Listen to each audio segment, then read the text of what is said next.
नमस्कार दोस्तों, स्वागत है आप सबका एसके क्लासेज में। कल पिछले वीडियो में मैंने बताए थे पहले क्वेश्चन जो हमारे 10th बोर्ड के इम्पोर्टेंट क्वेश्चन है उसमें से पहले का पहला क्वेश्चन कैसा आएगा। आज हम पढ़ेंगे पहले का दूसरा क्वेश्चन कैसा आएगा और तीसरा क्वेश्चन कैसा आएगा। देखो ये दोनों क्वेश्चन चैप्टर नंबर 3, 4 और 5 में से आएंगे, लेकिन इसमें भी ज़्यादातर चांस या यूं बोले तो 90% चांस है कि ये दोनों क्वेश्चन चैप्टर नंबर 3 में से ही आएंगे। तो इसके कुछ इंपॉर्टेंट क्वेश्चन देखते हैं हम कि क्या क्या आ सकते हैं। हमारा पहला क्वेश्चन है कि यदि बहुपद 2x² plus x plus k का 1 शून्य 3 है तो k का मान होगा। हमें k का मान ज्ञात करना है और शून्य दे रखा है। देखो हमारा बहुपद दे रखा है 2x² plus x plus k और शून्य दे रखा है 3। देखो शून्य का मतलब क्या होता है, एक तरीके से इस समीकरण का एक हल है ये शून्य। तो अगर इस शून्य के मान को इस समीकरण में या इस द्विघात समीकरण में या इस बहुपद में रख दे तो इसका मान ये 0 कर देगा, इसीलिए इसे शून्य बोलते हैं। तो जहां जहां भी x है वहां 3 रखेंगे, तो 2x की जगह पे 3 रखेंगे, x का स्क्वायर था तो 3 का स्क्वायर, फिर x की जगह पे 3 रखेंगे, फिर k रखेंगे और ये किसके बराबर होगा, 0 के बराबर। यहां पे देखो 3 का स्क्वायर 9 और 9 दूनी 18 प्लस 3 प्लस k बराबर 0।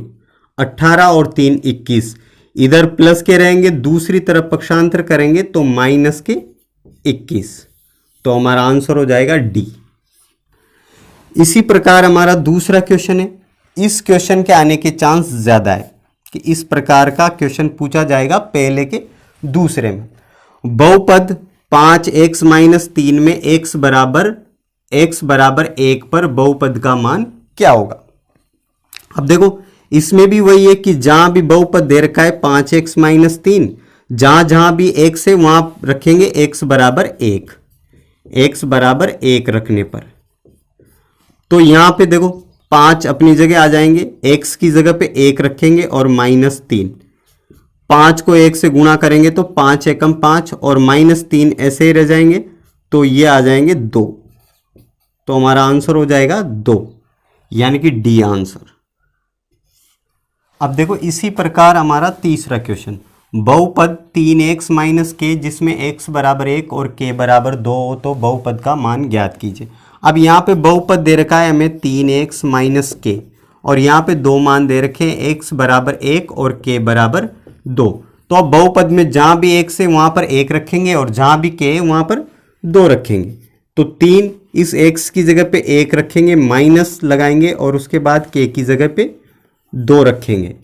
3 को 1 से गुणा करेंगे, 3 माइनस और फिर 2, 3 में से 2 घटाएंगे तो 1 बचेगा, तो प्लस का 1 आंसर हो जाएगा, यानी कि डी हमारा राइट आंसर। अब ये जो इंपॉर्टेंट क्वेश्चन है ये पहले का तीसरा क्वेश्चन कैसा आएगा, तो वह इस प्रकार के क्वेश्चन आएंगे। तो देखो पहले के तीसरे के लिए पहला क्वेश्चन देखते हैं। द्विघात बहुपद x² - 2x - 8 के शून्यांकों का योग क्या होगा। अब आप लोगों ने पढ़ रखा होगा कि शून्यांकों का योग एल्फा प्लस बीटा बराबर -b/a होता है। तो यहाँ पे देखेंगे अगर हम, तो x के साथ जो संख्या होती है वो b कहलाती है। तो यहाँ पे ये माइनस और माइनस के 2 b का मान बटा में लिखेंगे a का मान। x² के साथ जो संख्या होती है कुछ नहीं है तो 1 मानेंगे, तो इसको लिखेंगे यहाँ पे। माइनस माइनस क्या हो जाएगा, प्लस, प्लस के 2/1 का मतलब 2। तो सी हमारा राइट आंसर। फिर उसके बाद देखेंगे क्वेश्चन नंबर 2, द्विघात बहुपद 6x² - x - 2 के शून्यांकों का गुणनफल क्या होगा। तो शून्यांकों का गुणनफल एल्फा इंटू बीटा बराबर c/a होता है। c हमारा अचर पद होता है, तो सी का मान -2 और ए हमारा एक्स स्क्वायर के साथ वाला होता है यानी कि 6। अगर हम इसको काटेंगे तो 2 से कट जाएगा एक बार और 2 से कट जाएगा 3 बार, माइनस है इसलिए माइनस का 1/3 हमारा सही आंसर हो जाएगा। उसके बाद अगर क्वेश्चन नंबर 3 को देखें अगर, तो क्वेश्चन नंबर 3 है कि 2x square minus 3x plus 8 के शून्यांकों का योग क्या होगा। तो वापस पहले क्वेश्चन की तरह ही है कि एल्फा शून्यांकों का योग एल्फा प्लस बीटा बराबर माइनस बी बटा ए होता है। बी हमारा x के साथ वाला गुणांक होता है तो x के साथ -3, तो माइनस सूत्र का और ये -3 जो संख्या लिखी हुई है ए का मान एक्स स्क्वायर का गुणांक होता है यानी कि 2, माइनस और माइनस हो जाएगा प्लस, तो प्लस के 3/2। क्वेश्चन नंबर 3 के बाद है अब क्वेश्चन नंबर 4। देखो x square minus x minus 6 के मूल या शून्यांक हैं। अब देखो अगर हमें x square minus x minus 6 बराबर 0 के मूल ज्ञात करने हैं तो इसके टुकड़े करके गुणनखंड करेंगे।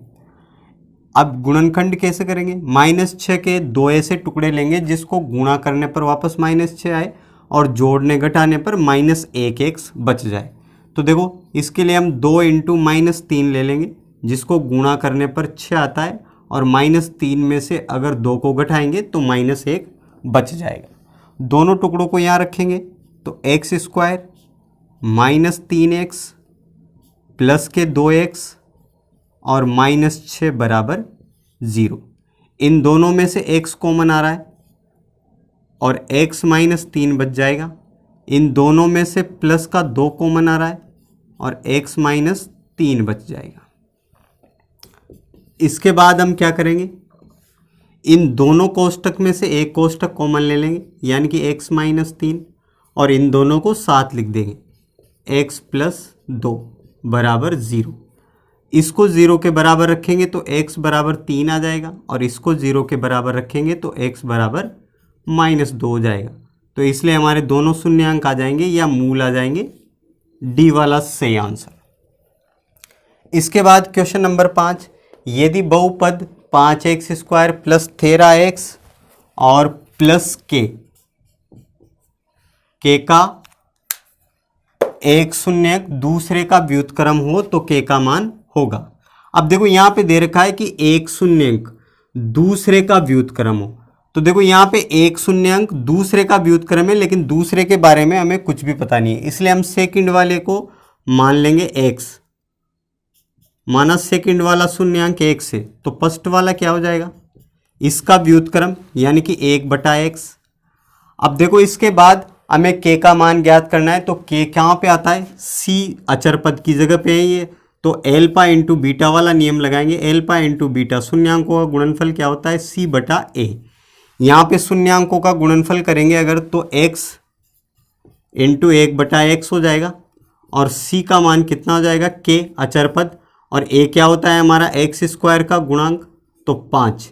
यहाँ x से x कट जाएगा, 1 बचेगा सिर्फ, k के साथ बटे में तो इधर गुणा में आएगा तो k बराबर 5 हमारा आंसर हो जाएगा। उसके बाद क्वेश्चन नंबर 6, यदि द्विघात समीकरण एक्स स्क्वायर माइनस के एक्स प्लस 4 बराबर 0 के मूल समान हो तो k का मान। अब देखो यहाँ पे मूल समान है, मूल समान होने पर बी स्क्वायर माइनस 4ac का मान 0 के बराबर होता है, या यूं बोले कि बी स्क्वायर माइनस 4ac का मान 0 के बराबर होता है तब मूल समान होते हैं। तो यहाँ पे बी स्क्वायर, बी का मान क्या होगा, x के साथ जो संख्या है यानी कि माइनस के का स्क्वायर, माइनस सूत्र का 4 सूत्र के और a का मान मतलब एक्स स्क्वायर का गुणांक, और यहाँ पे कुछ संख्या नहीं है तो 1 मानेंगे, तो a का मान 1, c का मान 4 अचर पद बराबर 0, माइनस के का स्क्वायर के स्क्वायर हो जाएगा और -4 से गुणा होंगे तो माइनस के 16 बराबर 0। अब के स्क्वायर दूसरी तरफ 16 को पक्षांतर करेंगे तो प्लस के 16, अगर स्क्वायर को पक्षांतर करेंगे तो √16 और अंडरवुड में से +-4, तो के का मान हो जाएगा +-4। इसके बाद देखेंगे अब 7वां क्वेश्चन। अब देखो क्वेश्चन नंबर 6 के बाद है question number 7, 3√3 x square plus 10x plus √3 बराबर 0 का विभक्तिकार होगा। विभक्तिकार को d से लिखते हैं और d का सूत्र होता है b² - 4ac, यानी कि b² - 4ac का मान ज्ञात करना है। तो b² - 4ac का मान अगर हम ज्ञात करेंगे तो b क्या होता है हमारा, x के साथ जो होता है वो b कहलाता है, यानी कि 10। तो 10 का स्क्वायर हो जाएगा माइनस सूत्र का 4 सूत्र के, और a क्या होता है हमारा, x² के साथ जो गुणांक है वो a कहलाता है, यानी कि 3√3। और c क्या होता है, जो अचर पद है, यानी कि √3। 10 का स्क्वायर 100 हो जाएगा माइनस, अब पहले इन दोनों को अगर हम गुणा करें तो 3√3 और इंटू √3। √3 से गुणा होंगे तो 3 और 3 ये बचा हुआ है, इसलिए ये हो जाएगा 9। तो यानी कि -4 × 9, तो ये हो जाएगा हमारा 100 और 9 चौके 36 माइनस के 36। अब 100 में से अगर 36 को घटाएंगे तो 64 बचेंगे, तो 64 हमारा आंसर। उसके बाद है हमारा क्वेश्चन नंबर 8। द्विघात समीकरण 4x² - 12x - 9 बराबर 0 के मूलों की प्रकृति क्या होगी। तो देखो यहाँ भी b² - 4ac का मान ज्ञात करना है। तो b² यानी कि -12 का स्क्वायर -4 सूत्र के, और a का मान वही x² के साथ है जो 4, फिर उसके बाद c जो अचर संख्या -9। अगर हम -12 के स्क्वायर की बात करें तो ये हो जाएगा 144। अब अगर 4 को 4 से गुणा करेंगे तो 16 और 16 नाम 144, और ये माइनस और माइनस की वजह से प्लस हो गया, तो प्लस के 144। इन दोनों को जोड़ेंगे तो 4 4 8, फिर 4 4 8 और 1 1 और 2, तो 288, यानी कि प्लस की संख्या है ये। और जब भी अगर b² - 4ac का मान 0 से बड़ा हो यानी कि प्लस का हो, तो उसके मूलों की प्रकृति क्या होती है, मूल वास्तविक होते हैं, मूल वास्तविक और भिन्न भिन्न होते हैं।